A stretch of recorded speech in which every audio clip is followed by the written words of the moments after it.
오늘 야베스의 기도 내용을 들으셨잖아요, 그죠? 저도 수많은 사람들을 상담해 보면 종류가 두 가지가 있습니다. 야베스처럼 자신의 지경을 넓힌 사람도 있고, 맨날 그 지경 그 꼴로 사는 사람도 있고, 이런 말을 할 때 도통하는 사람이 있고 도통 모르는 사람이 있고, 그다음 얘기하지만 빨리 반응을 안 하면 머리가 모자란다고, 인지가 모자란다고 오해받습니다. 자, 우리도 같이 찬송하고 시작할 건데요. 찬송가 352장을 한번 펴보십시오.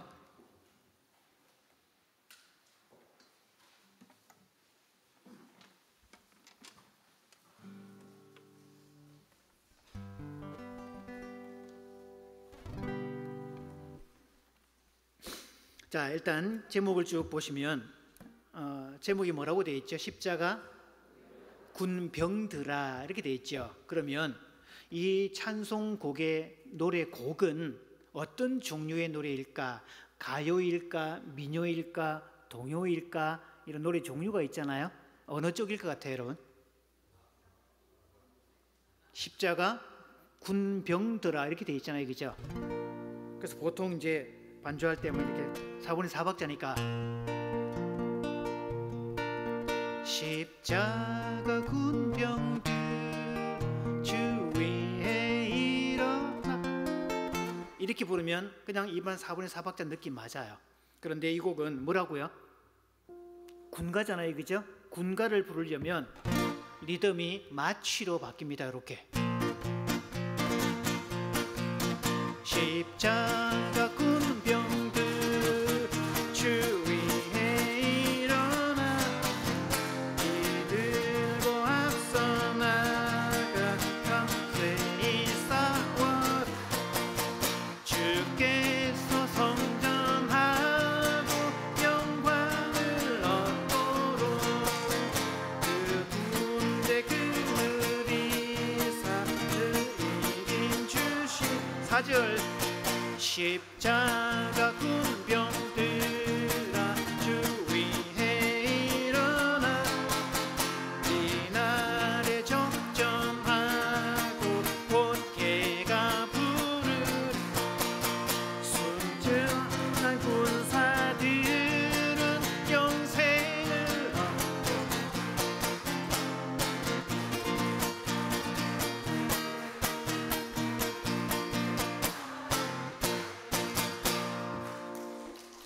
이렇게 가는 게 맞아요. 그래서 찬송은 어떻게 불러야 된다고요?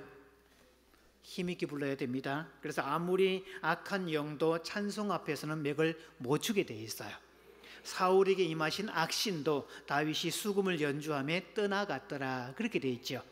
그래서 제가 첫날 밤에 얘기했잖아요. 행복한 가정, 건강한 교회의 특성, 노래가 있고 찬송이 있고, 그래서 늘 찬송 부르는 사람의 집에는 마귀가 얼씬도 못합니다.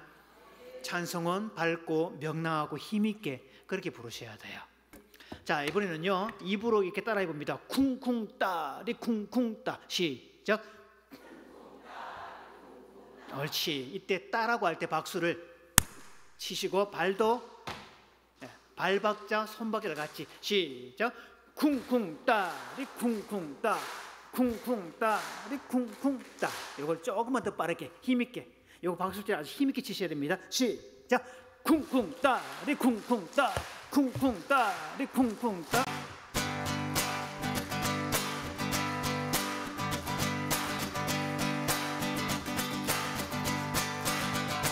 변찮는 주님의 사랑과 거룩한 보혈의 공로를 우리 다 찬양을 합시다.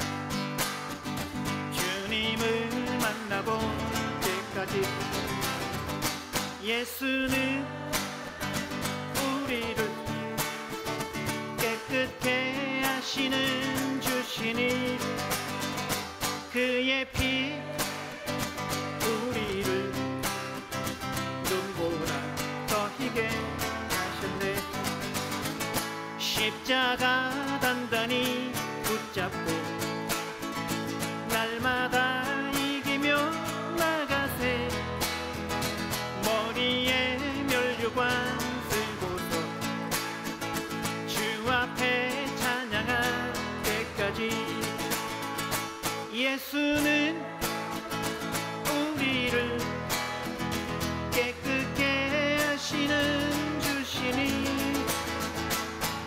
그의 피 우리를 눈보다 더 희게 하셨네. 예수는 우리를 깨끗게 하시는 주시니 그의 피 우리를 눈보다 더 희게 하셨네. 눈보다 더 희게 하셨네. 눈보다 더 희게 하셨네.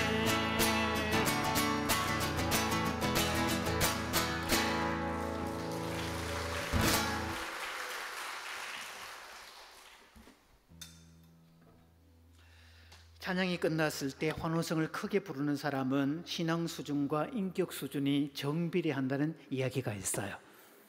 찬양이 끝나도 물에 물 탄 듯 술에 술 탄 듯 반응이 없는 사람은 인지 기능이 떨어지거나 개념이 없거나 예의가 없거나 여러 가지 경우가 있을 수 있죠.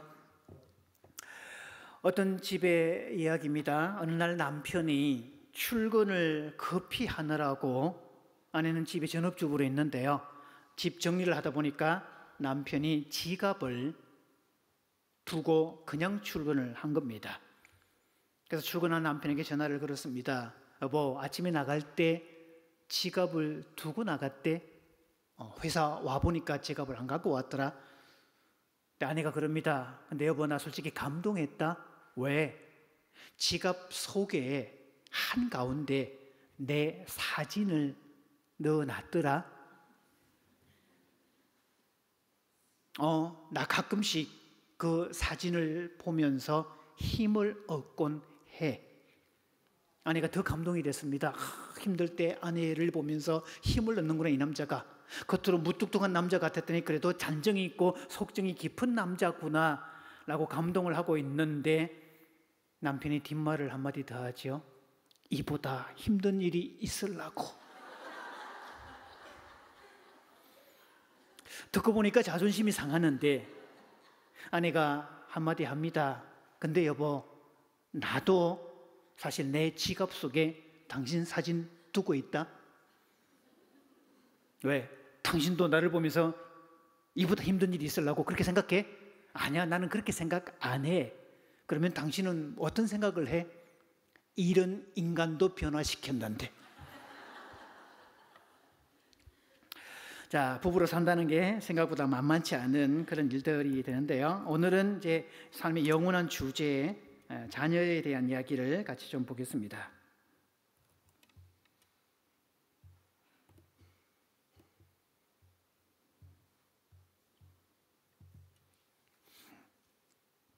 어제처럼 방송사고가 안 나야 될 텐데, 바로 작동이 됐죠. 오늘은 발달 단계에 따른 부모 역할에 대한 이야기입니다. 한 번 더 따라해 볼게요. 갓난아기는 황제처럼, 어린아이는 원숭이처럼, 다 큰 아이는 일꾼처럼. 기억을 하기 위해서 장단 맞춰보세요. 자, 갓난아기는, 그렇지, 어린아이는, 다 큰 아이는, 제일 마음에 드는 데가 어디라고요? 그렇죠. 그래서 1차 탄생은 엄마의 품을 통한 1차 탄생, 자존감의 형성이고, 2차 탄생은 세상으로 떠나보내는, 이때 심리학 용어는 자존감이 아닙니다. 오늘 내일부터 여러분 지인들하고 얘기 나누다가 우리 애가 자존감이 바닥인가 봐 그러면요, 아유 무식해라 무식해 이렇게 말씀하셔도 됩니다. 왜? 자존감 이론은 1970년대 심리학의 핵심이고요, 2020년대 지금은 아이들 문제, 자존감 문제 아닙니다. 요즘 아이들의 문제는 자기 효능감 문제라고 그래요. 효과가 있다 할 때 효, 능력할 때 능. 그래서 자기 효능감은 아무나 가질 수 없습니다. 반드시 능력을 가지고 있어야 아싸를 외치는 그 느낌을 말하지요. 오늘 연주한 분들 있잖아요, 여러분. 또 찬양한 분들 있었죠. 이분들이 가지는 특권이에요.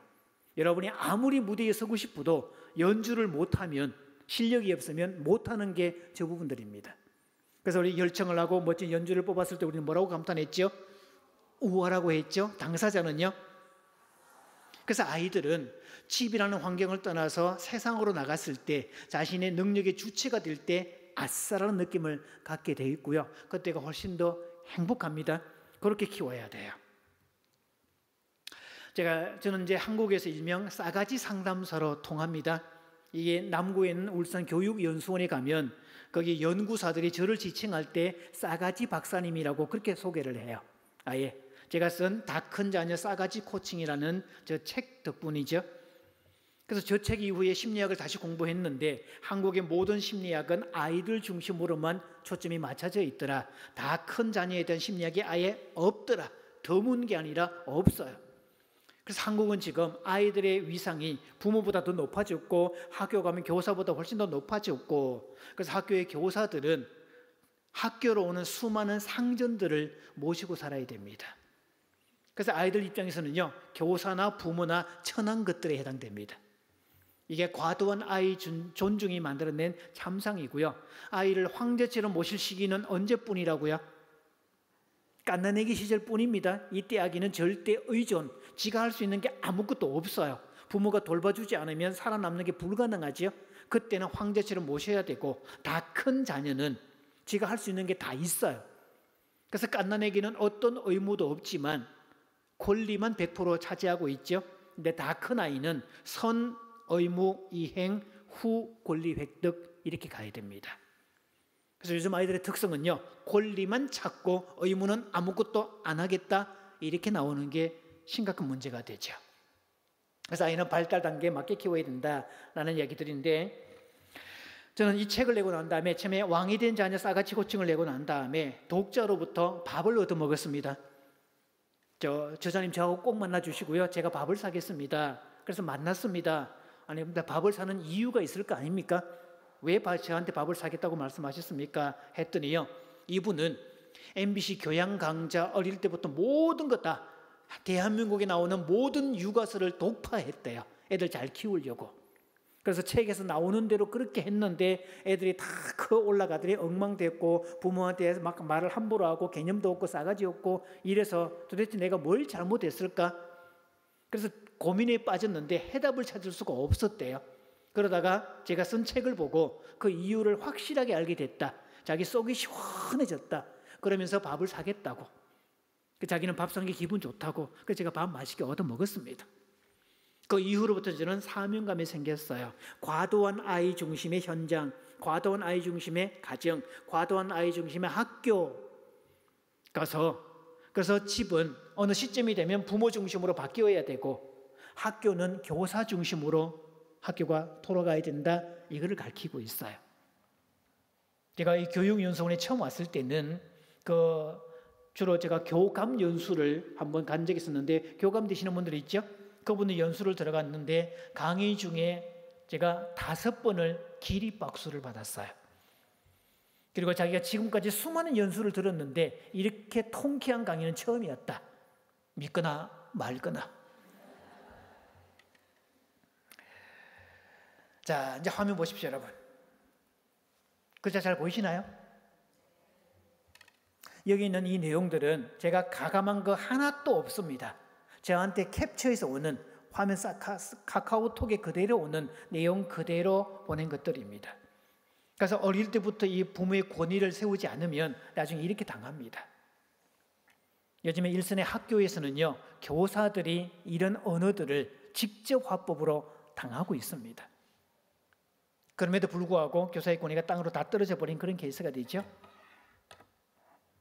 자, 밑에 보시면 저렇게 방을 뒤집어 놓은 저 아이들은 초등학교 6학년, 같은 집의 애는 아닙니다.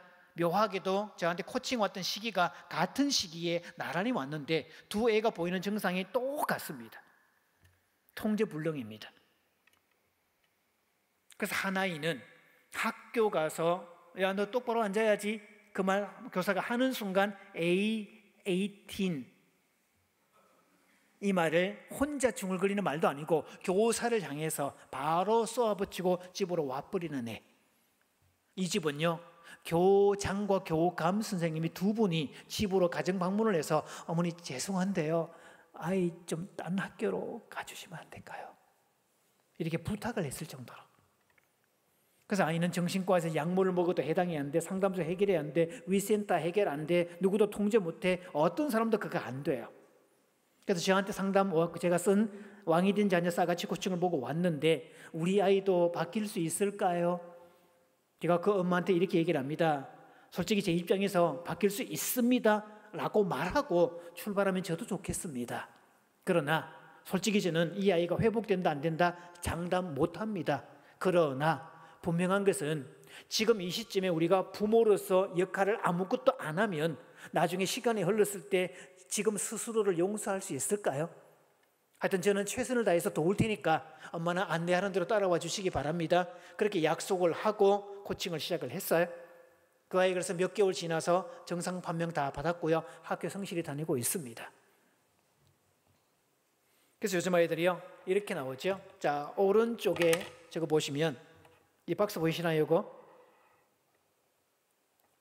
요거는 성인 자녀입니다. 성인 자녀 딸이 엄마한테 보낸 카카오톡 캡처 사진 그대로입니다. 그래서 이 나라가 지금 얼마나 과잉 중심의 아이로 가 있는지, 과도한 아이 중심이 얼마나 심각한 나라인지. 그래서 교권 다 무너졌고요. 제가 왜 부모의 권위 다 사라져 버렸고요. 그러니까 엉망되고 있는 것들이 너무 많아요 지금. 자, 실제로 이제 화면을 보여드릴게요. 이거 카카오톡 화면인 거 아시겠죠 여러분? 맨 왼쪽에 보시면 자, 아이가 들어가면서 엄마한테 뻑큐를 날리고 들어갔대요. 두 손으로. 초등학교 6학년 그 아이. 그러면서 이 아이는요 이렇게, 그래서 네가 왜 그러냐라고 했더니 내 말을 들어 처먹어야 말이지. 애가 하는 말이에요. 근데 이 집은 이 말이 해결의 열쇠였습니다. 내가 그 엄마한테 이렇게 팁을 줬습니다. 아이가 자기 말을 안 들어주어서 엄마한테 쌍욕을 하고 그렇게 거친 어를 쓴다는 거니까 엄마가 이렇게 얘기를 해줘라. 네 말을 들어보니 네가 뭔가 엄마한테 요구하는 게 있었는데 엄마가 그걸 안 해주어서 혹은 못 해주어서 네가 화가 나서 그런 말을 했다고. 네가 그렇게 쌍욕을 쓰니까 엄마가 해주었다는 말은 어쨌든 네 요구가 평소에는 전달이 안 됐다는 걸로 엄마는 해석을 했다. 근데 엄마는 네가 욕부터 하면 머리가 백지가 되고 네가 뭘 요구하는지는 엄마는 들을 수가 없다. 그래서 네가 지금 화내지 않고 욕하지 않고 정확하게 원하는 걸 얘기하면 엄마는 언제든지 해줄 수 있다. 이렇게 말해 주라고. 그리고 3일 뒤에 저한테 톡이 왔어요. 선생님, 아이가 아이스크림 먹고 싶다는데 어떻게 할까요? 욕하던가요? 아닌데요.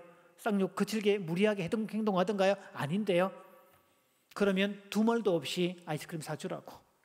그래서 이렇게 얘기를 해주라고. 네가 지금 엄마한테 욕도 안 썼고 이상한 행동도 하지 않았고 정확하게 아이스크림 사달라고 말을 했으니 엄마는 흔쾌히 해주겠다. 가자, 아이스크림 사 먹으러. 그 둘이서 기분 좋게 아이스크림 사 먹고 집으로 들어왔는데요. 3일 뒤에 톡이 다시 왔습니다. 선생님이 신기해요. 아이의 폐 악질이 10분의 1로 줄어들었어요.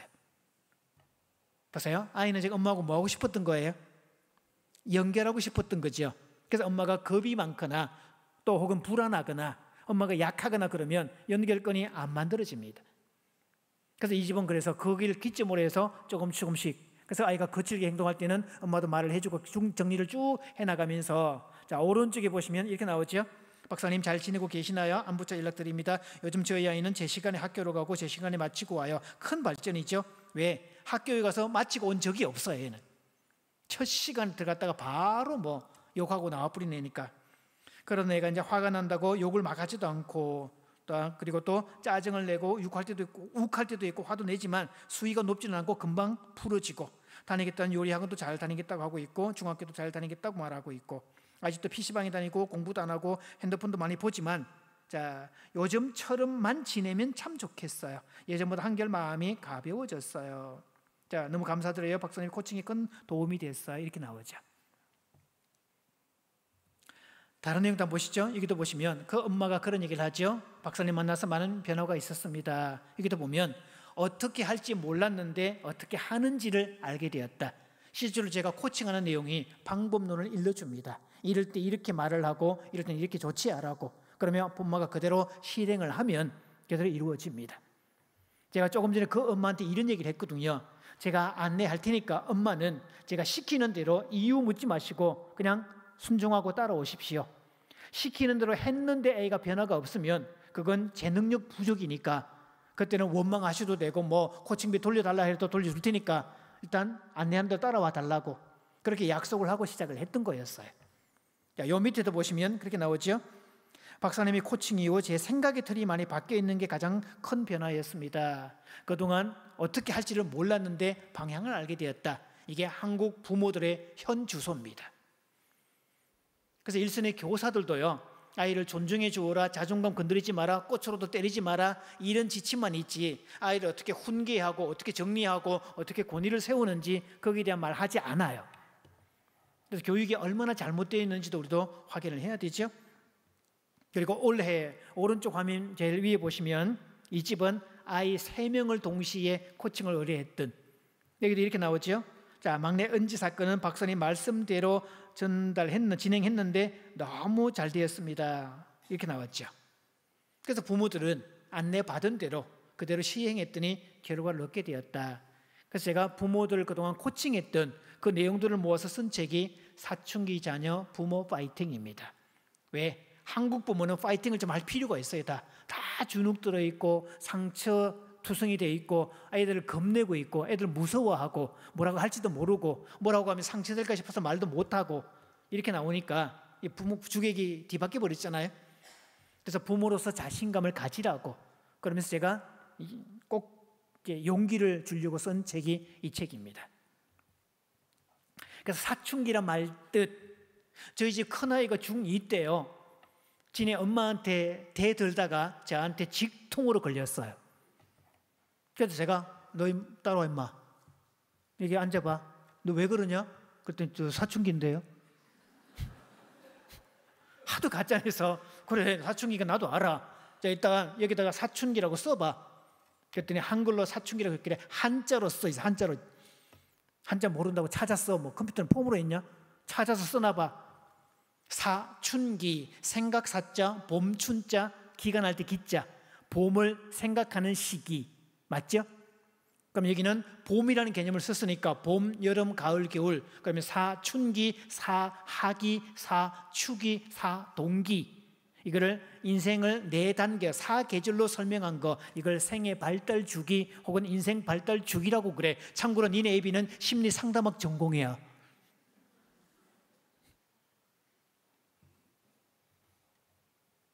그래서 사춘기는 자기 스스로를 생각하는 시기라는 뜻입니다. 그 이전까지는 부모가 알려주는 대로 쭉 살아왔지만 어느 시점에 내가 나를 생각하는 거, 그래서 내가 생각하는 방향으로 가겠다라는 뜻이고요. 사춘기에 얻는 2가지 특성이 있습니다. 하나는 소명, 하나는 사명.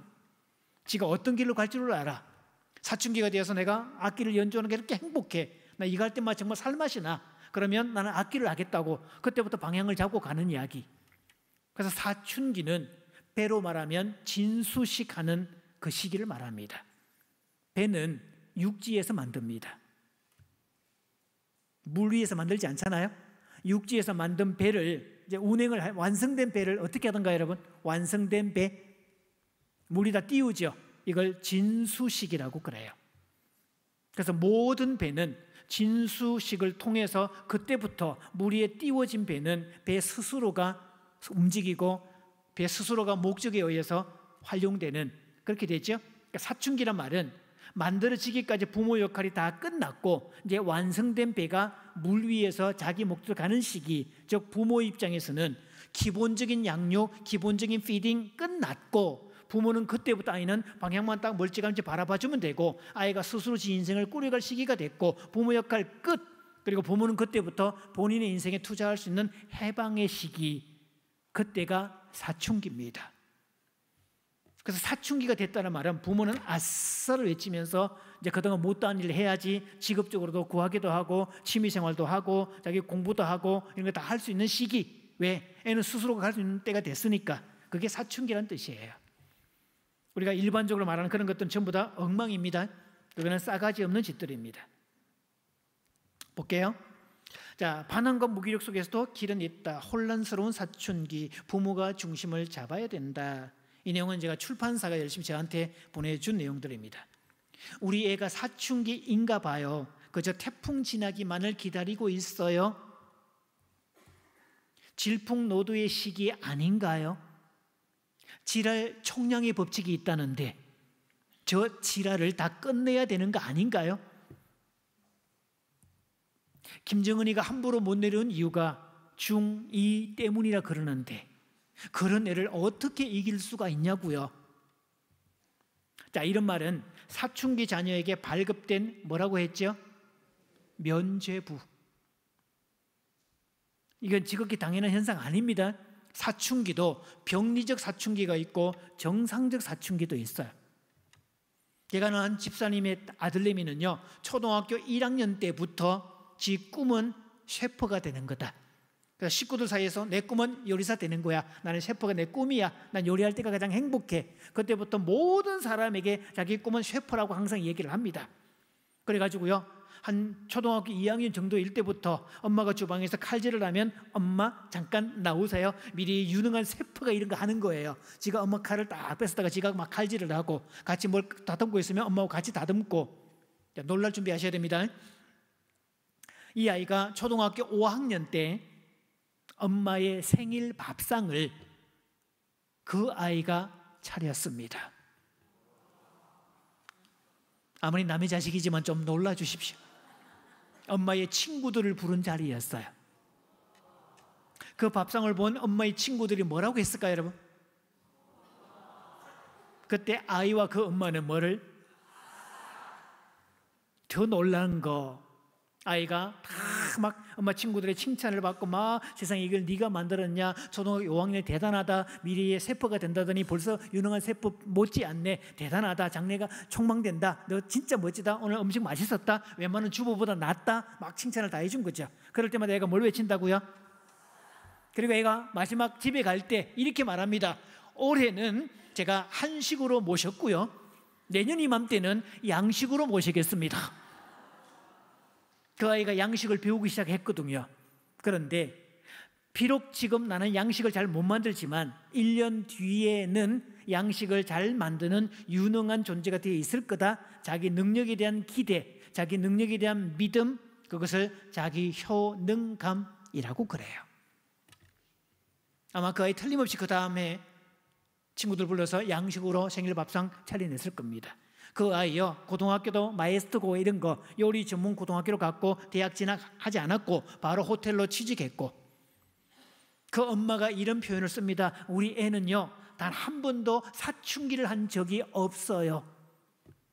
제가 말을 정정해 주었습니다. 사춘기를 한 적이 없는 게 아니라 그 아이가 제대로 된 사춘기를 한 겁니다. 그걸 정상적 사춘기라고 그래요. 근데 보십시오. 면죄부를 발급했더니, 자, 아이들이 그릇된 은행을 해도 용납되고 여간에서는 단죄받지 않는다. 허용적으로 넘어가니까 당연히 그런 줄 알죠. 그래서 단죄받지 않으니까 그릇된 행동은 암묵적 동의로 처리가 되고, 암묵적 동의로 처리되는 일이 몇 번 반복되고 나면 당연해지고, 그리고 빈도와 강도가 높아진다. 심리학에서는요, 이런 얘기도 합니다. 혜택을 당연히 받으면, 자연히 받으면 그게 당연한 줄 여긴다는 거. 어느 독거노인이 있었습니다. 시골에 독거노인인데 집에 이제 자식들도 안 찾아오고 사람들도 안 찾아오고 나이가 드니까 이제 적적하고 외롭고 막 그런 상태인데, 언제부터인가 고딩 너댓 명이서 집 앞에, 대문 앞에서 이놈들이 담배도 피우고 막 거기서 지네들끼리 이 얘기를 하고 막 떠듭니다. 저놈들을 어떻게 쫓아낼까 라고 궁리를 했는데, 만약에 어르신이 가서 야 이놈들아 그냥 떠들고 그러냐라고 하면 칼 맞을 위험도 있고, 그것도 그 말 듣고 갈 놈들도 아니겠고, 어르신이 지혜를 쓴 거예요. 아이들이 와서 또 떠들고 할 때 나가가지고 아이고 그 세상에 그냥 이놈 새끼들 이거 반갑다 그냥 내가 혼자 사는데 사람 사는 게 얼마나 적적한데 니네가 와서 막 떠들어주고 소리 내주고 사람 사는 맛이 난다 이놈들아, 아이고 고맙대, 야 일로 와 내가 용돈 줄게. 그래가지고요 500원짜리 동전을 하나씩 줍니다.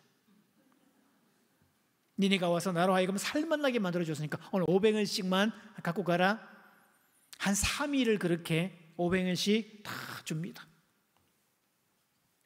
4일째 애들이 또 와서 떠듭니다. 그렇게 막 떠드는데 할아버지가 나가가지고 오늘도 왔네? 그래 잘 놀다 가라 얘들아. 그때 한 녀석이요, 할아버지 왜 돈 안 줘요? 막 성질을 내더라는 거죠. 야, 뭐 할아버지가 돈이 뭐 어디 있겠냐 그랬더니 어이씨 돈 안 주면 안 와요 우리 이런데 진짜. 야 가자 그러면서 쌩 가버렸다고. 심리학자들이 연구를 했어요. 여러분, 계속 이유도 없이 혜택을 받으면 그 혜택이 당연한 줄 안다고. 그래서 요즘 세상에 이걸 풍요의 저주라고 그럽니다. 다른 말로는 2만 불의 저주. 국민 GDP가 2만 불이 넘어서면 우울증 급증하고 이혼율 급증하고 공황장애 급증하고 묻지마 살인 급증하고 사회 중독 현상 급증하고 사회가 이상하게 돌아가는 그 희한한 현상들, GDP 2만 불 넘어가는 국가에서 가장 많이 일어나더라. 그래서 2만 불의 저주라는 말을 씁니다. 한국은 3만 5천 넘었거든요. 그래서 이 나라는 지금 풍요의 저주입니다. 너무 많은 혜택, 너무 많은 권리, 너무 많은 문화, 너무 많은 먹을거리들. 서울 시내 초등학교 교사인 한 집은요, 목사님 자제분인데 목사님이 시골에서 목회하시거든요. 그래서 가끔씩 시골 갈 때마다 두 박스를 챙겨 내려가는데 냉동실에 얼려놓은 빵입니다.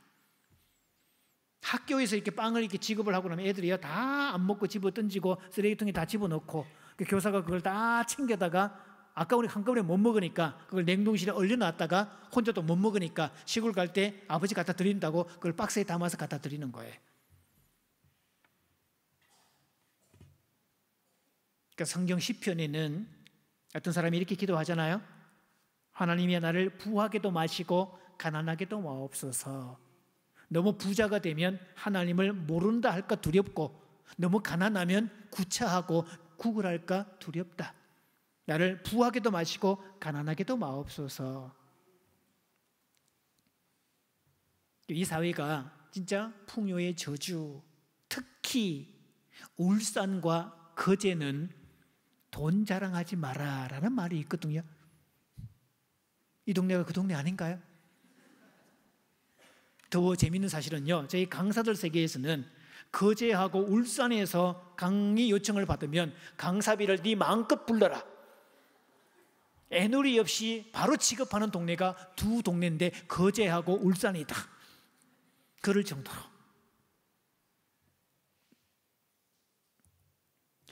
그럼 어떻게 해야 될까? 그래서 이 책에서 지혜를 얻으라고, 그러니까 제가 지금 진짜 사명감을 갖고 쓴 책입니다.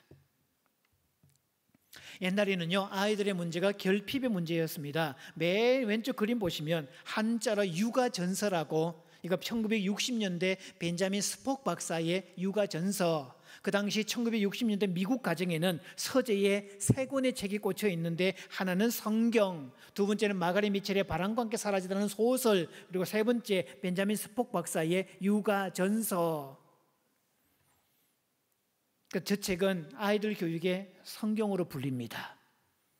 그래서 옛날에 이런 거 있었거든요. 미국은 2층 집이 살잖아요. 이렇게 아이는 요람에다 지우고 2층에다 지우고 부모는 1층에 자고 애가 우르도 가지 않아요. 왜? 막 달려가면 애 부르장물이 나빠진다고. 그러니까 수유할 때도 시간 땡 하면 먹이고, 그리고 딱 시간 딱 정하고 젖꼭지 빠는 시간도 딱 15분 정하고 나면 15분 땡 하는 순간 꼭지 확 빼버리고. 이렇게 했던 육아법이 저 벤자민 스폭 박사의 문제였어요. 근데 문제는 저 아이들이 성인이 됐을 때 다들 영혼의 나사가 빠진 사람들이 생겼다는 거예요. 다 중산층이 됐고 먹고 살만한 위치는 됐는데 물질적으로 보면 부족한 게 하나도 없는데 상담실에 와서 선생님 인생이 재미있으세요? 무슨 재미로 사세요?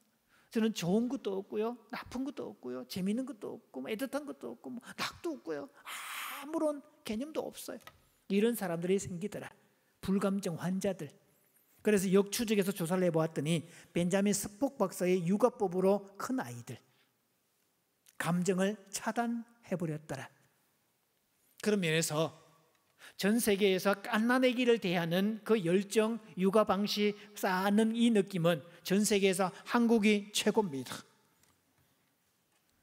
다만 문제는 갓난아기 때 자기 새끼를 품어줘야 되는데 심지어는 장가간 아들까지 품어버립니다. 옛날에 며느리들은 시집을 갔는데 분명히 내 서방인데 지네 엄마하고 정서적 혼인관계에 있는 경우, 법상으로는 내 남편인데 실제로 지 아내는 지네 엄마인 경우, 이걸 정서적 혼인관계라고 라고 그래요. 한국이 가장 심합니다. 그래서 저 때는 아이들 결핍의 문제 그런 시대였었고요. 그래서 자녀의 자존감을 높여주는 대화법 이런 이론들이 있었어요. 지금도 방송에는 다 이런 거 나옵니다. 그러니까 칭찬할 때 이런 거였어요. 심부름을 해줬다 그러면 얘야 너는 엄마를 위해서 심부름도 해줄 줄 아는 꽤 괜찮은 사람이란다. 이런 칭찬법. 이게 1970년대 심리학입니다. 지금은 50년 60년 구닥다리 심리학입니다. 요즘은요 심부름 해줘서 고마워 이걸로 하면 충분합니다. 왜? 또 이렇게 얘기해 주면 돼요. 야 네가 벌써 이렇게 커서 엄마를 위해서 심부름도 해줄 줄 아는 그런 존재가 됐네. 그렇게 말해주면 애가 뭘 외친다고요? 아싸를 외치게 되어 있더라. 그러니까 지금은 구닥다리 심리학의 노예에서 벗어나야 됩니다. 오른쪽 그림 가운데 보시면 스웨덴에서는요 어떻게 아이들은 권력을 잡았을까 이런 책이 나왔어요. 권력의 주체가 누구예요? 애들이 됐다는 거죠.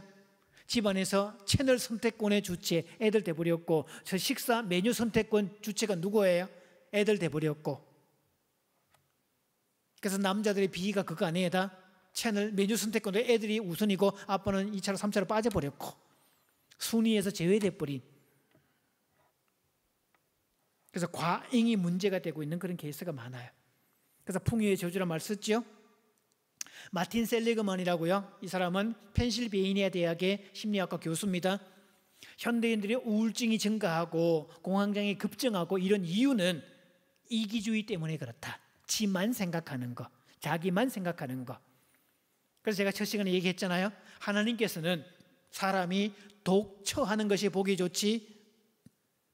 그래서 그를 돕는 배필을 지어야 되겠다. 그래서 가정을 만드신 목적도 사람이 혼자 있지 말라고, 반드시 둘 쌍을 지어서 가정을 이루라고, 교회도 둘이 이상 모여야 교회라고. 그렇죠? 그래서 한 사람은 교회가 아닙니다. 우리 몸은 성전이 되지만 교회는 아니에요. 왜? 두세 사람 이상 모여야 교회지. 그래서 하나님은 애초적으로 가정과 교회는 두 사람 이상 모여야 되고 신앙생활도 두 사람 이상 하는 거지 혼자 열심히 한다고 되는 거 아니에요, 여러분. 그래서 교회에 올 때는 다른 사람과 같이 어울려야 되고 기도도 같이 해야 되고 봉사도 같이 해야 되고 모든 걸 다 같이 해야 됩니다. 그래서 하나님이 대암교회를 만들어 주신 거예요. 이거는 회중교회. 그래서 사람은 가정에 갔을 때 가족관계가 좋다, 행복하고요. 교회에 왔을 때 교회관계가, 교우관계가 좋다, 둘 다 행복합니다. 그래서 가정 같은 교회, 교회 같은 가정 두 개는 똑같은 메커니즘이에요. 어느 주일학교에서 주일학교 담당 교육자가 하도 애들이 예배 시간 집중을 안 하고 돌아다니고 이걸 했더니 특단의 조치를 해야 되겠다라고 해가지고요. 어느 날 가서 이게 데시벨 측정기라고 소음 측정하는 기준치가 있거든요. 이렇게, 그렇죠? 그래서 소음인지 아닌지 측정하는 그거하고 목공용 자, 기억자 자를 딱 갖다 줘놓고 그 다음 주부터 부서실 딱 들어올 때 애들이 인사를 할 때 90도로 인사를 안 하면 빠꾸, 인사를 할 때 목소리가 기준치 이상을 못 넘기면 다시 백, 교사도 예외 없이, 교사든 아이들든 상관없이 인사가 90도로 안 하고 소리를 적게 인사한다 그러면 다시 빠꾸 계속. 그걸 한 달 하고 났더니 예배의 모든 분위기가 정돈되었더라. 그러니까 담임 목사님한테도 제가 건의를 드렸어요. 입구 들어오는데 기억자 큰 자를 딱 해놓으라고. 그러니까 여러분, 교우들이 만나면요 반갑게 인사하셔야 됩니다. 우리 표현에는요 벗은 발로 뛰어나갔다 그런 말이 있거든요. 진짜 반갑게. 그래서 우와 밥맛, 아싸 살맛 나야 돼요. 캠페인 하셔야 됩니다. 눈과 눈을 꼭 보시면서 기억에 딱 저장될 수 있도록 손 내밀어 보시고요. 자, 얼굴을 가렸다가 좌우로 눈과 눈을 맞추시고 우와 밥맛 시작. 자, 그리고 또 반응 보여주셔야죠. 아싸 살맛.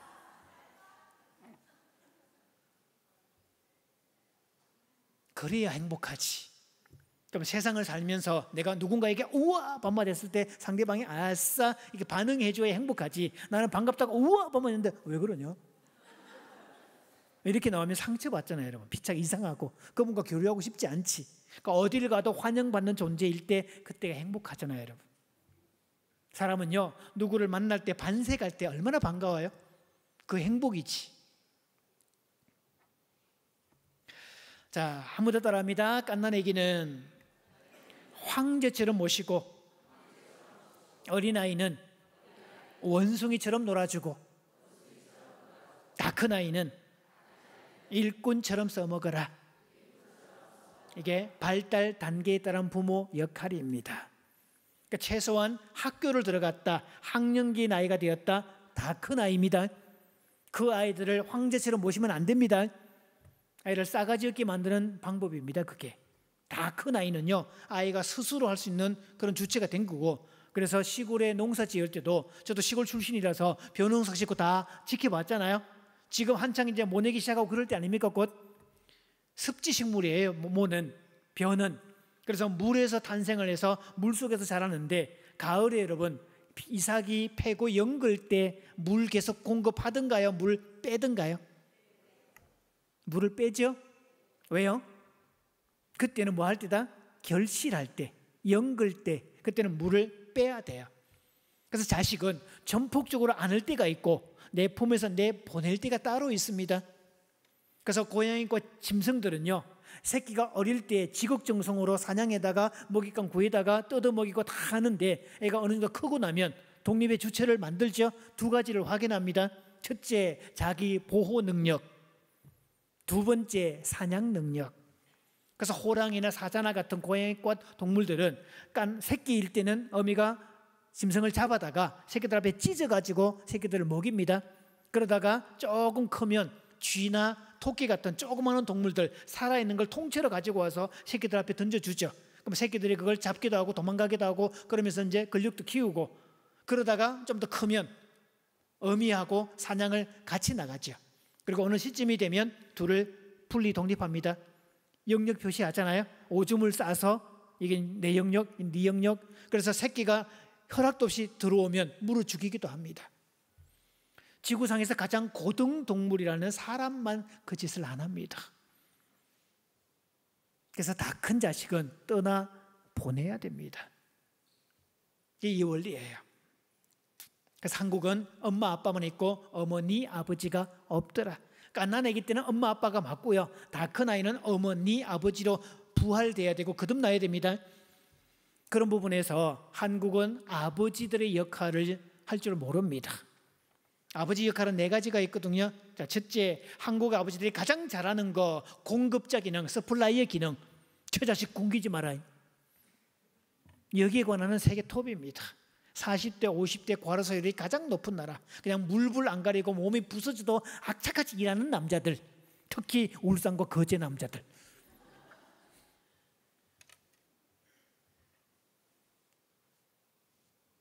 두 번째 기능입니다. 보호자 기능. 외부에서 화살이 날아오면 지가 딱 막아줘야 되고 울타리 쳐줘야 되고 지 새끼 지 마누라 지가 보호해줘야지. 이거까지 하는 남자도 꽤 괜찮은 남자죠. 세 번째, 네 번째는 있다는 것도 모릅니다. 세 번째 기능, 자, 가이드 기능, 안내자 기능, 방향을 잡아주는 기능. 네 번째가 교육자 기능입니다. 그러면 자녀에게 성경을 가르치는 주체는 목사님일까요? 아버지일까요? 목사님은 그 역할 없습니다. 목사님은요, 여기 대암교회 회중교회의 목자고, 아이들에게 성경을 가르치는 주체는 각 가정의 아버지들입니다. 생각 똑바로 하셔야 돼요. 그래서 주일학교가 아이들 신앙교육 하느냐? 천만의 말씀이요. 시간적으로도 부족하고 주일학교는 그런 기능 없습니다. 그때도 회중교회로 모이는 거지. 아이들 교육은 어디에서? 가정에서. 특히 어머니와 아버지 중에 누구? 아버지. 그래서 아버지는 말씀 맡은 자, 이 뜻이에요. 그래서 교회는 두 종류가 있습니다. 이렇게 모인 회중교회와 각 가정으로 돌아가면 가정교회, 가정교회와 회중교회 밸런스가 잘 맞아야 돼요. 그래서 한국 교회는 회중교회 역할을 너무 강조한 나머지 가정교회가 있다는 사실도 말하지 않았던 거, 주로 교회에서만 살도록 이렇게. 아닙니다. 교회 회중교회도 잘 돌아가야 되지만 각 가정이 교회가 될 수 있도록 이렇게 하셔야 돼요. 그래서 아버지가 집에서 말씀을 가르치면 아버지의 권위가 자동으로 올라가게 돼 있어요. 이걸 사는 사람들이 유대인들입니다. 로마서에 말하고 있죠. 말씀 맡은 자. 그래서 말씀 맡은 자는 아버지들의 역할입니다. 성경은 아버지가 가르치는 거예요. 그래서 네 가지 역할을 잘 감당해야 되는데 최근에 자녀 교육에서 대안이 나왔습니다. 맨 밑에 써놨잖아요. 어릴 때부터 집안일을 시켜라. 이제 보고 답합니다. 자, 대안이 뭐라고요? 집안일 다음에 팍팍이라는 부사를 넣어서 얘기해 봅니다. 자, 대안이 뭐라고요? 옳지. 자, 여러분 자녀의 이름, 손주들 이름 끝자를 대내 봅니다. 진아, 제이야 뭐 이런 거 있잖아요. 자, 시작. 따라해 봅니다. 오늘부터 너의 꽃피는 봄날은 다 지나갔단다. 나는 네가 갓난 아기 때 황제처럼 모셨고 어릴 때는 원숭이처럼 놀아줬으니 이제부터 너는 우리 집 일꾼이다. 그거 하셔야 돼요. 자, 단적으로 묻습니다. 시골에서 돼지는 뭐 하려고 키우죠? 잡아먹으려고? 맞잖아요, 여러분. 소는 뭐 하려고 키워요? 부려먹으려고. 그러면 자식은 뭐 하려고 키우죠? 이걸 이제 3단 논법이라 그러는데 1전제 돼지는 잡아먹으려고 키운다. 두 번째 소는 부려먹으려고 키운다. 그러면 결론 자식은 뭐 하려고 키운다? 잡아먹고 부려먹으려고. 이게 맞습니다. 그런데요, 요즘은 이렇게 얘기를 하면 학대라고 얘기를 해요. 그러나 앞에 얘기했습니다. 꾼이란 말의 전제는 유능하다는 뜻이 있죠. 어머니가 천국 가시기 전에 제가 이제 경상남도 함양군 쪽이 원래 고향이니까 한번 대구 쪽에서 강의 의뢰가 들어왔어요. 그래서 내려가는 김에 부모님 뵙고 용돈도 드리고 대구 강의 가야지. 그 시골에 들렀습니다. 가면 이제 제가 용돈을 드리니까 봉투를 이렇게 쭉 드렸더니 어머니가 얼마나 반색을 하시던지 아이고 야야 요새 용돈이 바짝 말라가지고 막 가뭄이 심했는데 고맙대. 5월 가정의 달도 아직 안 됐고 뭐 명절도 지났고 돈 나올 구멍도 없고 뭐 팔 것도 없고 시골에 그런 이제 주머니가 뚝 다 바닥된 상태인데 막내 아들 와가지고 봉투를 주니까 얼마나 고마웠던지 딱 필요한 시기에 왔다는 거죠. 그 뒷말 그래도 야야 니한테 받으니 좀 낫대. 제가 사형주 중에 막내인데 둘째 형은 귀농해서 바로 옆에 살고 있거든. 시골에서 늘 얼굴 보는 사이인데 그래서 첫째한테 받기도 그렇고 같이 사는 둘째한테 돈 받기도 그렇고 셋째도 그렇고 그나마 막내는 그때 한참 강사로서 이제 인기 절정을 달릴 때 그때 어머니 그거요 얼마 되지 않아요. 그거 제가 강의 한 건만 더 띄워도 충분히 되는 거니까 마음껏 편하게 쓰시라고 그렇게 얘기를 해드렸거든요. 이렇게 이런 현상을 사례를 빙자한 자랑질이라고 합니다.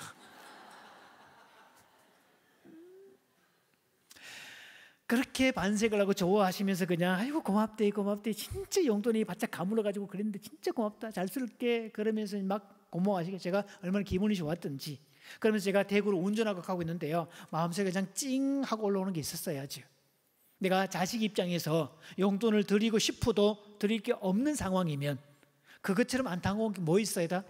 또 부모 입장에서 아들 네 형제가 있죠. 그래도 요즘에 막내가 그래도 나름대로 사형 중에 제일 그래도 잘 나가는 한창 그럴 때니까 좀 여유가 있는 새끼한테 받는 게 훨씬 더 좀 낫지. 그렇잖아요, 그렇죠? 그럴 때 제가 어머니가 그렇게 고마워하시는 모습을 보면서 저는 속으로 뭐라고 했을까요, 여러분? 알싸라고 했지. 그래서 사람은 베푸는 주체가 되고 밥 사는 주체가 되고 섬기는 주체가 되고 나눠주는 주체가 될 때 그때 뭘 외친다고요? 그래서 하나님이 맨 마지막에 인간을 만드시고 아담과 하와에게 다 주시면서 아담과 하와가 누릴 때 뭘 하셨다고요? 보시기에 심히 그 감탄사가 뭐였다고요? 그래서 하나님처럼 살고 싶으십니까? 그러면 여러분의 삶에 아싸의 시간이 많아지게 하십시오. 그러려면 여러분이 능력의 주체가 되어야 돼요. 전능하신 하나님이 아싸의 주체가 되신 것처럼 우리는 유능한 주체가 되어야 됩니다. 그래서 선한 사업의 부자 되십시오. 넉넉하게 사십시오. 지식의 부자 되십시오. 마음의 부자 되시고요. 품어주는 사람 되시고 그래서 밥 얻어먹기보다 밥 사는 주체가 되시고요. 그게 하나님처럼 사는 방식입니다. 그래서 자, 일전제 돼지는 잡아먹으려고 키운다. 소는 부려먹으려고 키운다. 그럼 자식은 뭐 하려고 키운다고요? 잡아먹고 부려먹으려고요. 말이 잡아먹고 부려먹는 거지만 사실은 그 자식이 유능한 자식일 때 행복합니다. 아싸를 외칩니다. 둘 다 좋은 거지. 생각을 해보세요, 여러분. 아이를 키웠는데 뭐 월급이가 한 300만 원 정도 된다. 너 어릴 때 키웠으니까 용돈 10만 원씩 내놔라. 그렇게 할 때 이 아이하고 또 월급이가 3천만 원이라고 생각해 보세요, 한번. 한 30만 원 내놔라 할 때 누가 부담이 적을까요, 여러분? 바로 위에 형이 저기 밀양 쪽에 전원주택에 삽니다. 제가 봄에 한 이태를 놀러 가봤더니요, 거기는 동네 입구에서부터 어느 한 집에 가보면 봄꽃이, 그것도 왜 화원에서 사온 꽃들 있죠, 자생하는 거 말고 꽃을 일부러 이 사람이 심어 놓습니다. 와, 세상에 가서 제가 막 감탄을 하죠. 우와, 세상에 완전 꽃동네네. 진짜 꽃 대거리네. 대단하다. 아니, 누가 이걸 다 꽃 심고 그래? 자기 집도 아닌데, 동네 마을 어귀인데. 그랬더니 한 사람이, 은퇴한 사람이 옆집에 사는데, 이 사람은 봄만 되면 그 꽃을 심는데요, 그 비용이 해마다 200만 원씩 쓴대요. 아니, 얼마나 떼부자길래 무슨 기업의 회장이야? 그랬더니 일반 자기도 공무원 출신이래요. 그런데 좀 짜증이 날 거예요. 부럽기도 하고. 딸내미가 창원 시내에서 영어 학원을 운영을 하는데 월 수입이 몇 천만 원씩 된대요. 그래서 은퇴한 부모님에게 용돈으로 주는 금액이 월 600만 원씩.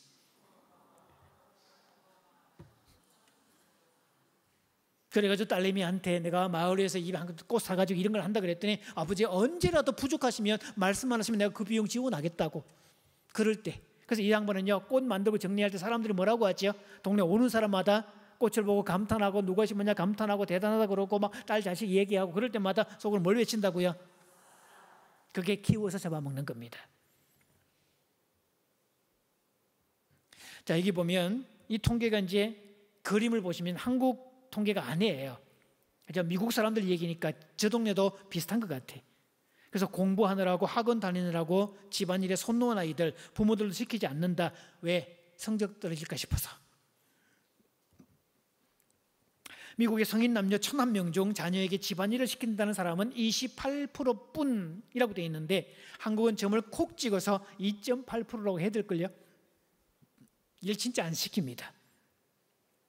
제가 어느 교회 집회를 갔더니요, 중등부 교사 특강인데 중등부실 누가 청소합니까? 그랬더니 교사들이 다 한대요. 제가 대답 혼내고 왔습니다. 영학이 유아보나 이러면 어른이 하는 게 맞지만 중학생 학부를 그렇게 하냐고.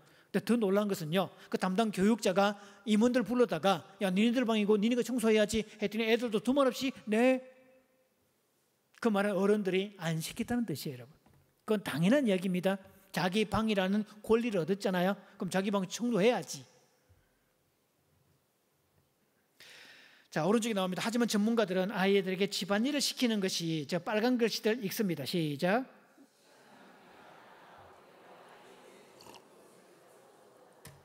그렇죠. 시간 낭비가 아니라 아이의 성공을 도울 수 있다라고 나옵니다.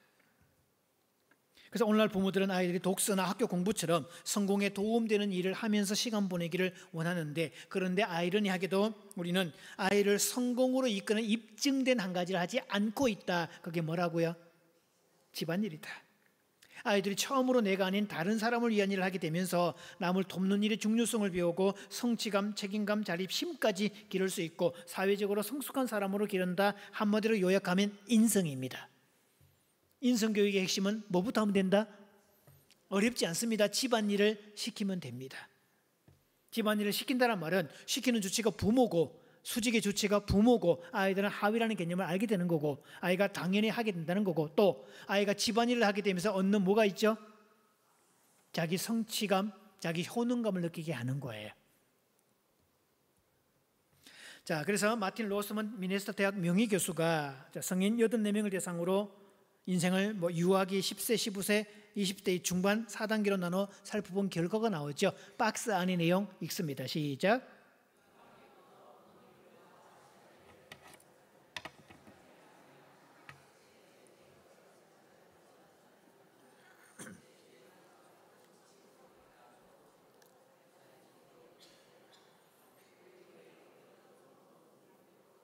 자, 요약하면 성공이라는 토끼, 행복이라는 토끼, 두 마리 토끼를 다 잡았더라. 믿음의 사람은 신앙이라는 토끼, 세 마리 토끼까지 집안일을 시켜야 됩니다. 자, 오른쪽도 나오죠. 조지 베일런트 하버드 의대 교수가 14세 학생 456명을 47세까지 종단 연구 추적 조사라고 그러죠. 그렇게 조사한 결과에 의하면 박스 안에 읽습니다. 시작.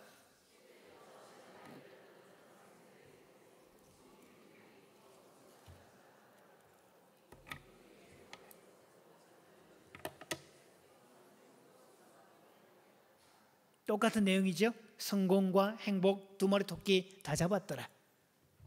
저희도 아이들이 3명입니다. 아들, 딸, 딸. 그래서 알딸딸한 아버지인데요. 저희 집은 밥통이 없습니다. 막 밥이 오래돼가지고 누렇게 변한 걸 막 죽기보다 싫어하는 거라서 밥통도 없고, 저도 총각 때 자취를 오랫동안 했는데 저도 밥통 안 가졌습니다. 냄비밥 해서 먹었습니다. 그래서 세 아이 다 냄비밥 할 줄 압니다. 저는 집을 지금 이번에 이 집회 때문에 내려와서 다음 주 화요일 날 오후에 들어갑니다. 일주일 비우고 들어갑니다. 집에 있는 아이들 알아서 다 해먹습니다. 걱정하지 않습니다. 그래서 초등학교 때부터 보니까 저희가 외출 나갔는데 집에 있는 아이들이 뭐 찌개 같은 거 데워 먹거나 아니면 라면 한 끼 정도는 간단히 먹을 정도, 그것 때문에 부모가 또 들어가기도 애매하고, 그래서 제가 저희들이 그림을 그렸습니다. 가스레인지 사용법 1, 가스 밸브를 이렇게 90도로 돌린다. 전, 후 그림. 그 다음에 누른 상태에서 소리가 나는 걸 듣고 확인한다. 쭉 적어놓고 애들한테 설명을 해준 다음에 각각 시연해보자, 한 번씩 해보자. 다 시켜봤어요. 그거요 한두 번 하니까 다 할 줄 압니다. 그 다음부터는 엄마가 조리하고 있을 때 가스레인지 불 올리라. 그럼 불 딱 올리고, 칼질하는 거니까 다 할 줄 알고, 그다음 냄비밥까지 다 할 줄 아는 아이들로. 저희는 그래서 집안에 뭐 음식 먹는 문제로 걱정하지 않습니다. 저희가 언제 2014년도에 미국에 2주 동안 다녀올 때, 그때 큰 딸아이가 고1 나이였어요. 아마 공항에서 도착해서 점심때쯤 집에 들어오는데, 집에 들어오는 엄마 아빠를 위해서 준비한 점심 식사 메뉴가 매운 등갈비찜이었습니다. 그것도 초기에 살짝 끓여서 핏물 싹 1차 빼내고, 그리고 푹 삶아서 이게 뼈가 쏙 빠지도록 이렇게. 그래서 아마 한국식 매운맛이 그리웠을 거라고. 그 아이는요 대학을 갔을 때 1학년 2학기 때, 요즘에 우리 대자보 붙이고 이렇게 모집하는 게 아니고 개별 톡으로 이렇게 해서 팀을 따로 모으더라고. 이렇게 3군데서 러브콜을 받았습니다. 너는 우리 조에 와야 돼. 알고 봤더니 해산물을 다룰 줄 아는 애가 아무도 없더라. 저희 집은 가끔씩 이제 활전목 같은 게 오거든요. 그러면 다 집합. 그러면 숟가락 들고 다 집합. 전복은 칼로 조리하면 안 되잖아요, 여러분. 숟가락 넣어서 빼내야지. 그래서 다 정리하고 확인하고. 저희 시골도 우리 어머니는 그런 걸 해본 적이 없어요. 그럼 저를 부릅니다. 며느리가 있는데도 며느리 안 부르고 야야 저를 부릅니다. 그럼 제가 가서 싹 정리하고, 그거 딱 정리해서 전복도 다 끓여놓고 세팅 다 해놓고 이렇게. 애들도 그 작업 다 시키죠.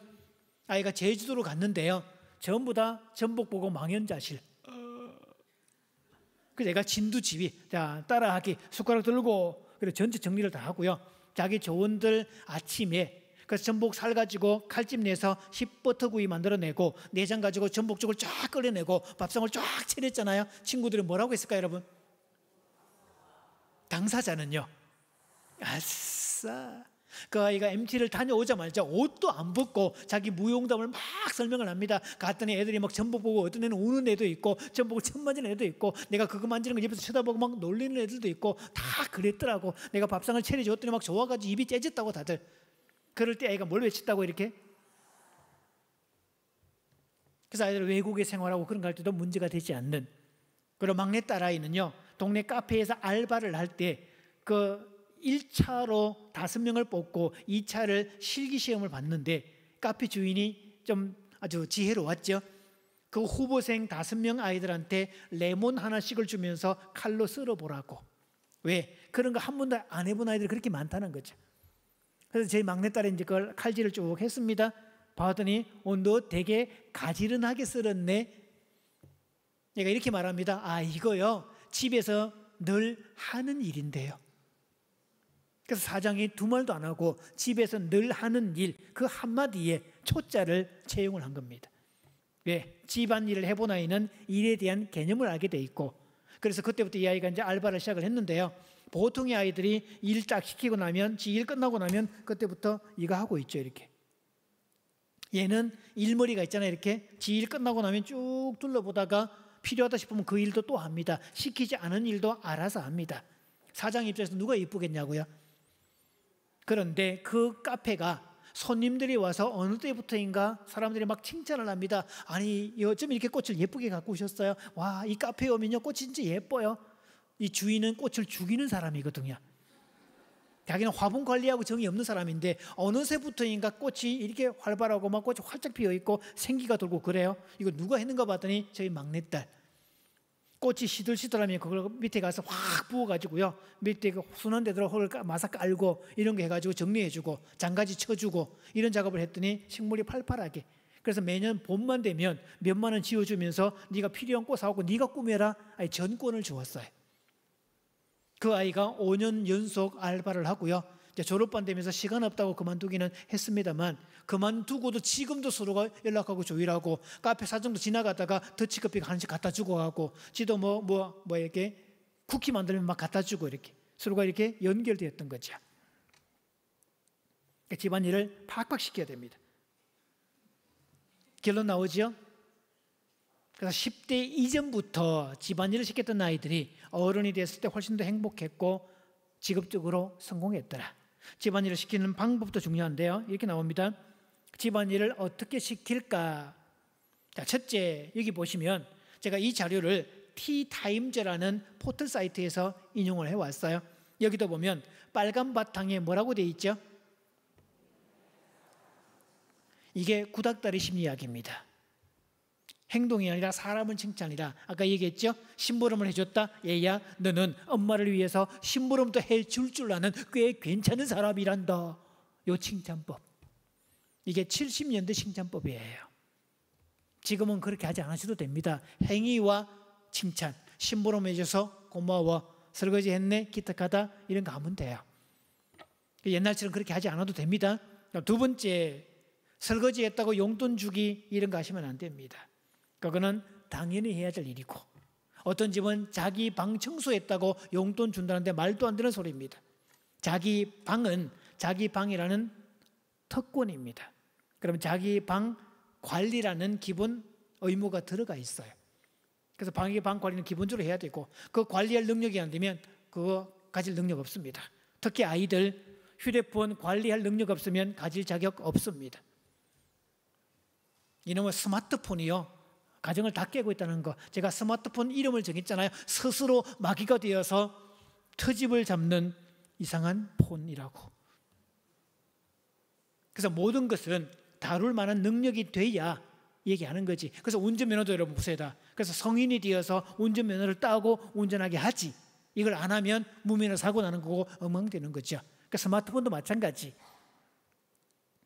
제 집은 큰아이 때문에, 큰아이가 늘 스마트폰 게임만 하고 놀길래 어느 날 제가 아이하고 실랭이를 한번 벌인 적이 있어요. 자, 너 휴대폰하고 망치 하나 갖고 올래? 제가 이렇게 애들 혼낼 때는요, 소리 안 지릅니다. 목소리를 쫙 깝니다. 너 망치하고 네 폰하고 갖고 와라.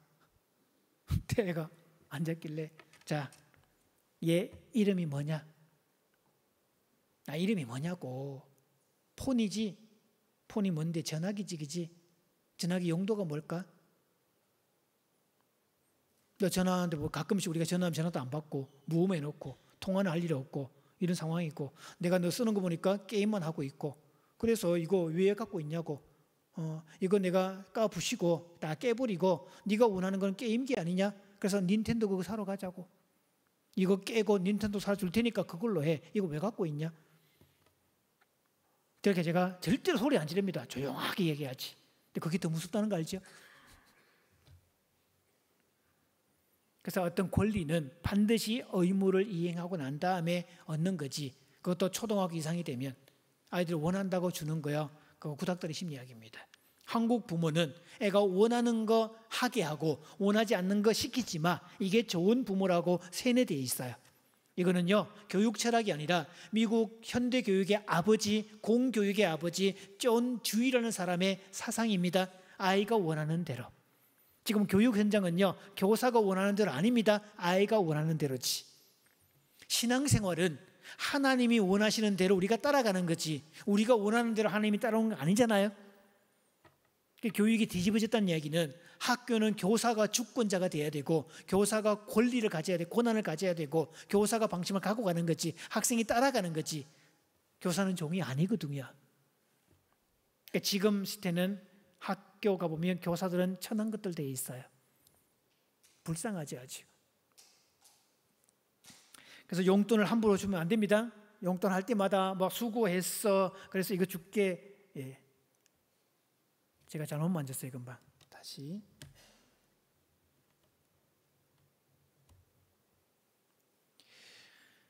이런 것도 여러분 방송사고라고 그럽니다. 그도 말씀드렸지만 이런 현상은 청중의 평균 외모 수준이 과하게 출중할 때 이런 현상이 생깁니다. 못생긴 사람들로 가득한 교회에서는 이런 일이 절대로 생기지 않습니다. 이건 다 제 잘못이 아니라 여러분 잘못입니다. 심부름 할 때마다 돈을 주잖아요 이렇게. 그러면 또 다음에 500원 돈 내놓으러 얘기합니다. 절대로 그렇게 하면 안 됩니다. 그다음 세 번째, 내가 아닌 가족 전체를 위한 일을 권하라. 여기다 보면 설거지하기, 거실 청소하기 전체에 대한 얘기를 해야 되는데 개인적인 일을 권하면 안 됩니다. 그래야 가족은 공동체, 교회 공동체, 두세 사람 이상 모인 곳, 더불어 살아가는 곳입니다. 그래서 가족도 예의가 있어야 됩니다. 요즘에요, 제가 상담하는 내용 중에 방문 걸어 잠근다는 얘기 그렇게 많아요. 지방이라고. 아이들에게 지방 없습니다. 소유는, 건물의 소유는 부모고 아이들 방이라고 이름을 붙여준 것 뿐이지 지방 아닙니다. 그래서 아이는 방문을 걸어 잠글 권리 없습니다. 또 방문을 걸어 잠글 때는 특별한 이유가 있을 때 속옷을 갈아입거나 특별한 무슨 일이 있거나 적어도 그 정도 내용은 알고 있는 정보를 준 상태에서 얘기하지, 심지어는 부부가 같이 살아도 잠시 문을 잠글 때는 저 사람 저런 거 있구나 아는 상태에서 문을 잠그지, 이유도 모르는 상태에서 잠그지 않거든요. 제가 코칭해 주면서 문짝을 뗀 집도 서너 집 있습니다. 분자가 통째로 떼놓고 커튼만 떼주면 커튼도 안 쳐놓고 이렇게. 왜? 이 나라 부모가 너무 허용적이고 과잉적인 부모가 많기 때문에 그래요. 그럼 네 번째, 빨간 바탕에 뭐라고 되어 있죠? 이걸 모델링 이론이라 그럽니다. 부모가 본을 보이면 아이는 따라올 거다. 이것도 구닥다리심 이야기입니다. 요즘 아이들은요, 부모가 본을 보여도 안 따라옵니다. 부모가 앞장서 청소 막 하고 있으면, 우리 어릴 때는 되면 저희도 할게요 이러면서 따라왔는데 요즘 아이들은요, 팔짱을 끼면서 헐 이러고 쳐다봅니다. 자기들이 해야 된다는 당위성을 모릅니다. 그래서 부모는 때로 명령권자라는 사실. 성경에서 이게 투석재판법을 쓸 때가 있었죠 여러분. 구약 레위기에 보면 현장에서 바로 돌들어서 처단하는, 적결 처형을 하는, 첫째, 하나님을 향한 모독죄, 신성 모독죄, 하나님을 폄하했다, 하나님을 모독했다, 그럼 바로 그 자리에서 돌 맞아 죽죠. 두 번째, 현장에서 간음했을 때. 그럼 세 번째, 부모에게 패역한 짓을 했을 때. 아마 이 법이 시행되면 한국의 청소년들이 하루아침에 사라지지 않을까요? 부모는 때로 명령권자이기도 합니다. 가끔씩 제가 부모들한테 그런 말을 줍니다. 엄마 아빠가 무식한 사람도 아니고 네가 할 수 없는 일을 시키지도 않아. 그 정도 판단 못할 능력자도 아니고 그런 것도 모르면서 네가 할 수 없는 일을 함부로 시키면 엄마 아빠가 정신 나간 사람이지만 엄마 아빠는 합리적이고 논리적인 사람이야. 네가 할 수 있다고 판단되기 때문에 시키는 거야. 따라서 너는 때로는 이걸 두말 없이 할 필요도 있어. 말해 주라고요. 하나님이 우리에게 말씀하니까 명령입니다. 계명은 하나님의 계명, 명령이란 뜻이에요. 우리는 거기에 yes, no 밖에 없습니다. 하라와 하지 말라밖에 없어요. 그러나 그 길이 하나님의 말씀에 하라는 거 하고 하지 말라는 거 안 할 때 하나님은 그 길을 행복과 형통과 여러 가지 모든 좋은 길로 인도해 주신다고 약속하셨지. 부모도 마찬가지예요. 그래서 구약에서는 하나님의 권위와 부모의 권위는 똑같이 취급되었습니다. 심지어는 부모가 죽기 전에 했던 그 말은 하나님도 그대로 시행했잖아요. 그래서 야곱이 그렇게 밭죽해가면서 축복권을 받아온 이유가 뭐예요? 아버지가 말을 하면 그대로 이루어지니까. 그래서 각 가정의 아버지들은 하나님의 대변자로서 하나님이 말씀하시면 그대로 되니라, 이것처럼 아버지가 말을 하면 그대로 되게 되어 있습니다. 그래서 아버지는 그런 권위를 가져야 돼요. 그리고 다섯 번째, 집안일을 절대로 봐주지 마라. 어떤 집은 묻습니다. 그러니까 명절인데 명절에 시골에 데리고 갈까요 말까요? 명절 끝나고 나면 중간 시험이 있걸랑요. 가끔 저한테 그렇게 문의하는 사람들이 있어요. 제가 얘기합니다. 두말 않고 데리고 가십시오. 공부할 놈은 내려가는 차 안에서도 공부합니다. 그리고 집에 남겨놓은들 그 아이 공부하지 않습니다. 효과 없습니다. 그래서 이게 나오잖아요. 그럴 때 그 시간에는 사소하게 넘어가는 일이지만 그게 계속 쌓이면 단체의 일은 미뤄도 괜찮다, 개인이 우선이다, 이기주의로 물러내를 만들 수 있다는 거. 그렇게 하면 안 됩니다. 원칙은 분명합니다. 그래서 중간고사가 있으면 내려간 차 안에서도 공부하고 시골 가서도 어르신들 인사하고 나면 지는 골방에 가서 공부하는 거고, 딴 데 같으면 사기순들 어울려서 놀겠지만 시험이 임박해 있으니 그거 잠시 유보하고, 그럴 때 놀고 싶은 충동을 유보하고 기다리는 능력, 자기 통제력을 키웁니다. 그래서 부모 유형은 한국에 몇 가지가 있는데요. 첫째, 민주적 부모, 가장 좋은 부모 유형인데 되는 건 확실하게 되고 안 되는 건 죽었다 깨나도 안 되는 거. 이게 성경적 부모입니다.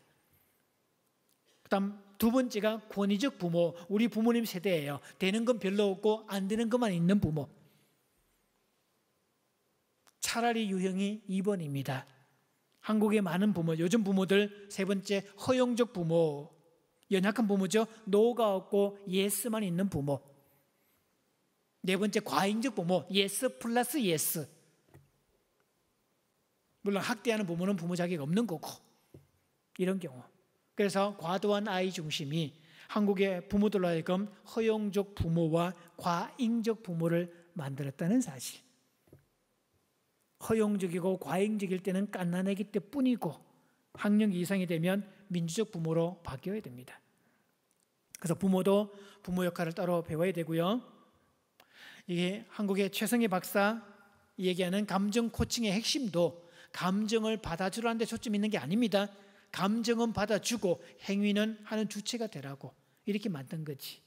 그래서 감정을 받아주라고 싸가지 없는 행동까지 도매금으로 받아주라, 그런 이야기 없습니다. 자, 부모의 신체적 영향력이 있죠. 여기 몸 채자를 보면요, 뼈 골자에 풍성할 풍자, 뼈를 튼튼하게 만들어 주어라. 그래서 부모가 줄 수 있는 최대의 선물 중에 한 가지, 몸을 움직이게 만들어야 됩니다. 그래서 집안일을 시키는 것은 몸을 움직이게 만드는 일 중에 들어가기도 하고, 또 몸을 움직이기를 좋아해야 건강해지고 관계력도 좋고 친화력도 높아지게 돼 있죠. 그래서 몸을 튼튼하게 만들어야 됩니다. 그 다음이 정서적 교류라고 했죠. 우리 어저께 인사했던 거 기억나십니까? 또 한 번 더 해볼게요. 옆 사람 손잡으시고요. 따라해 봅니다. 어째서 지구에 태어나가지고 그렇게 흔해 빠진 악기 하나 못 다루다가 사실렵니까? 무슨 재미로 사십니까? 악기를 다루든 본인이 악기가 되든 둘 중에 하나는 하십시오. 그래서 오늘 성악하시는 분은 본인의 몸이 악기 아닌가요, 여러분? 그렇죠? 얼마나 좋겠어야지. 그래서 부모의 정서적 영향력, 저 영화 배경 보시면 사운드 오브 뮤직 보시면 그 삭막한 집안에 그 수녀가 들어감으로 인해서, 그래서 수녀가 기타 들고 가잖아요, 여러분. 아이들하고 같이 교류하고 마음 맞추고 노래하고 그 유명한 도레미송도 하고 그러잖아요, 이렇게. 그게 정서적 친화력입니다. 분명한 사실은요, 저는 수많은 교인들 상담을 해보면서 이 정서적으로 가난한 사람들, 정서적으로 바닥이 된 사람들, 고갈된 사람들이 영성에 세워지지 않는다는 거. 그래서 저는 선교사들 세미나 가면 반드시 기타 들고 가서 연주 들려주고 동요 불러주고 노래하고 찬송가 3750장도 막 불러주고 그런 작업도 합니다. 또 찾는 사람이 있더라고, 꼭 보면. 그 이유가 정서적으로. 그래서 저는 그렇게 이야기를 합니다. 한국인들 중에 정서적으로 가장 풍성한 사람들은 크리스천이어야 된다고. 그래서 교회에 복음이 들어왔을 때 문화적 요인이 가장 많은 데가 교회였어요, 여러분. 그러니까 지금 활동하는 가수들, 이런 뮤지컬 배우 이런 사람들 중에 교회 출신 아닌 사람들이 있냐고요. 다 어릴 때 교회에서 무대에서 쓰고 찬양하고 모임하고 이런 데서 두각이 드러낸 거지. 그런 부분에서 정서적으로 충만한, 정서적으로 가장 풍족한 사람들이 크리스찬이어야 되죠. 그래서 악기도 배우고 노래도 배우고 그런 작업 하셔야 됩니다. 그리고 보면 영적 영향력. 그래서 자녀를 노엽게 하지 말라. 주의 교훈과 훈계로 가르쳐라 라고 하지요. 그래서 여기서 교훈은 트레이닝이고 훈련이고, 그리고 훈계는 가르침입니다. 가르칠 거 가르쳐야 됩니다. 특히 사춘기 이상 자녀는 모릅니다, 여러분. 옛날 어른들이 그 나이쯤 알겠지 모릅니다, 요즘 아이들은. 옛날 가족은 어른들이 대가족이 있었고요, 동네가 있었고 골목이 있었고, 그래서 지나가는 어른들도 남의 자식이라도 한마디 했잖아요. 거의 지나가다 너희 이렇게 어른 보고 인사도 안 하고 네 집 자식이냐 이놈 자식이 혼냈잖아요. 요즘은 그렇게 했다간 칼 맞습니다. 그래서 핵가족밖에 없고 부모, 자식 세대로만 구성된 세대를 핵가족이라고 그래요. 그래서 아파트 문화가 되면서 전부 다 핵가족이 됐잖아요. 그래서 김정은이가 함부로 못 내려오는 이유는 대한민국은 집집마다 핵을 갖고 있더라. 그래서 못 내려온다는 이야기가 있어요. 그래서 부모는요, 현대 부모는 그 나이쯤 알고 있겠지 꿈에도 생각하지 마십시오. 가르쳐야 됩니다. 알고 있다고 생각하지 마시고, 제가 코칭을 해주면서 이렇게 말해 주십시오 주면요, 그 말을 했더니 애가 두 말도 없이 네 하고 따라오는 집도 있어요. 어떤 집은 부모가 놀랍니다. 서초에서 온 부모님은요, 이제 상담을 아내가 오기로 했는데 남편이 오후에 반가를 내고 남편이 같이 왔어요. 그래서 아이들 행동 목록을 얘기하십시오. 가족 지침을 만드십시오. 라고 했더니 그 남편이 집으로 퇴근을 안 하고 사무실로 들렀다가 엑셀 작업으로 우리 가족이 해야 될 지침 쭉 적어가지고 집으로 갔습니다. 그리고 수요일 밤이었는데 애들 집합을 시킨 거예요. 밤 8시에. 앞으로 우리 이렇게 한다. 그리고 이번 토요일부터 가족회의 모인다. 그래가지고 토요일에 가족회의 모여가지고 이렇게 지침 몇 가지가 있고 이거 안 지키면 이렇게 되고 지키면 이렇게 된다 라고 했더니 애들이 두 말 없이 네. 그 엄마가요 10일 뒤에 저한테 톡을 보내왔어요. 선생님 만나고 온 후에 우리 집은 지옥에서 천국으로 바뀌었어요. 그 말은 부모가 아무 말도 하지 않았다는 뜻입니다. 그래서 애가 듣든 말든, 우리가 복음을 전할 때도 듣든 말든 전해야 되듯이 아이들에게도 듣든 말든 일은 해야 돼요. 그런 중심으로 서야 바라볼 줄 믿습니다. 이제 이 말씀을 정리할 때가 됐네요. 여러분, 요셉 이야기, 가끔 꿈꾸는 요셉 뭐 이러면서 꿈을 꾸면 네가 그런 막 볕단이 절을 하고 해와 달과 별이 절을 하는 그런 꿈을 꾸면 네가 위대한 사람이 될 거다. 이거는 성경 이야기 아닙니다. 꿈을 꾸면 위대한 사람이 된다 해석할 수 없어요, 여러분.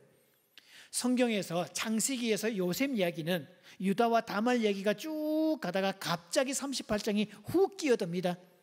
성경에서 38장을 통째로 빼버리면요, 흐름이 훨씬 더 잘 맞아요. 그래서 38장에 갑자기 요셉 얘기가 쭉 나가다가 유다와 다말 얘기가 쏙 끼어들거든요. 이렇게. 왜 끼어드는 거냐? 하나님의 백성을 하나님이 고센 땅에서 이렇게 쭉 이제 거룩한 백성을 만들어야 되는데 이미 야곱의 그 자손들이 가나안 땅에 살고 있었거든요.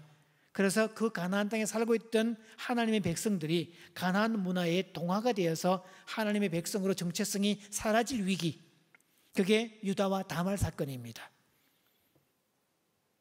그래서 하나님이 쟤들 저렇게 버려두었다가는 큰일 나겠네. 그래서 저런 영향을 받지 않는데 따로 구별된 장소, 그래서 하나님은 요셉을 먼저 보내시고 야곱의 자손들이 고센 땅 구별된 장소에서 거룩한 백성으로 한민족을 이루기까지 하나님의 큰 그림이 있었다는 이야기지, 꿈꾸면 성공한다 그런 이야기 아닙니다. 그래서 우리에게 특단의 조치가 필요한데요, 기억하십시오 여러분. 아까 강조했죠, 신앙교육은 교회 몫이 아닙니다. 수많은 부목사님들과 목사님들 몫이 아닙니다. 신앙교육은 부모 몫입니다. 그래서 교회에 올 때는 회중교회 일원으로 교회에 오는 거지, 가정에서는 가정교회 멤버가 되는 거고요. 가정목회 목회자는 부모고, 그중에 특히 누구? 아버지들입니다. 그래서 유대인 아버지들은 퇴근을 하고 나면 전부 다 집으로 돌아갑니다. 왜? 가정교회 목회를 위해서. 그리고 아이들이 잘 때 성경을 읽어주는 베갯머리 교육은 아버지들이 성경을 읽어줍니다. 그런 부분에서 우리는 가정교회가 회복되는 일들, 아버지가 권위를 찾는 일들, 아버지가 말씀을 가르치는 일들, 그런 일들을 분명히 하셔야 돼요. 그래야 아이들이 거룩해지고 성결해집니다. 학교 교육은 제도화된 교육이고 과학적 사고 패러다임을 만들었고, 학교가 존재하는 이유는 세상에 가서 먹고 살 수 있는 능력을 갖추도록 도와주는 것, 그게 학교의 존재 이유입니다.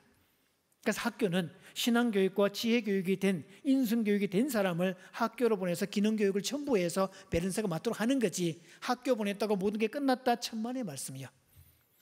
학교 잘못 아닙니다, 그것도.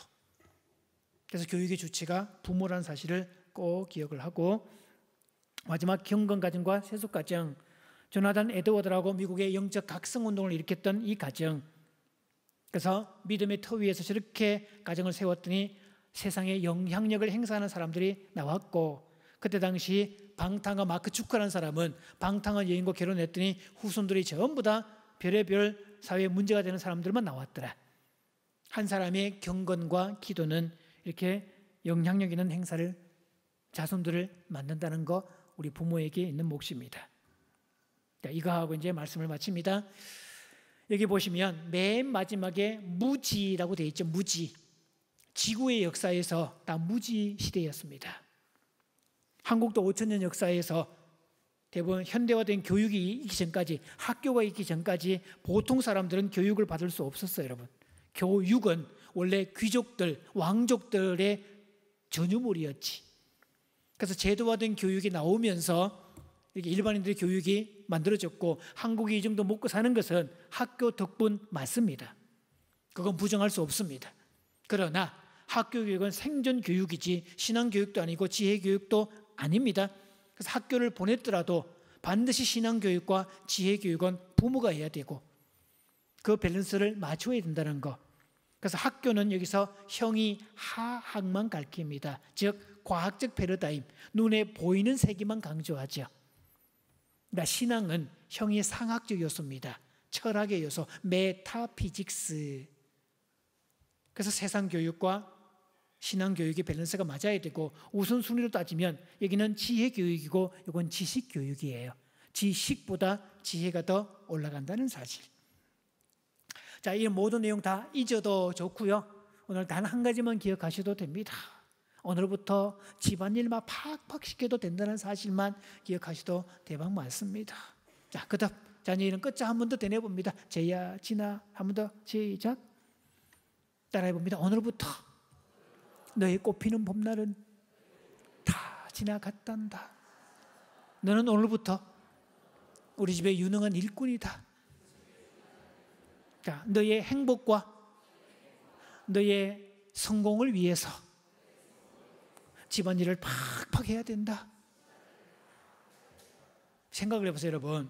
집안일을 어릴 때부터 했던 그런 아이가 초등학교에 갔다, 학교에서 캠핑을 갔다 할 때 누가 리더가 될까요, 여러분? 일에 대한 개념을 알고 있는 애하고 일 아무것도 못하는 애하고 당연히 개념을 알고 있는 애겠죠. 그래서 리더가 되고 방향도 알고 응급처치도 할 줄 알고 일을 많이 해볼수록 그렇습니다. 그래서 그런 관점에서 여러분이 우뚝 서야 되겠고요.